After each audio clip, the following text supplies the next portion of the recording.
Do you think the Prophet Muhammad had a helicopter or plane?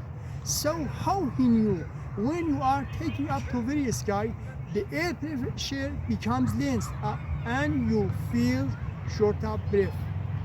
In Surah Anam, verse 125, God said, O Muhammad, whoever is misled, he makes his breast closed and he feels short of breath as he is climbing up to very sky.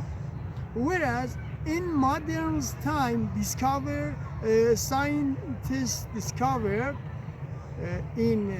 when you are taking up to very high, very sky, the air pressure is less. Please write your idea in the comments.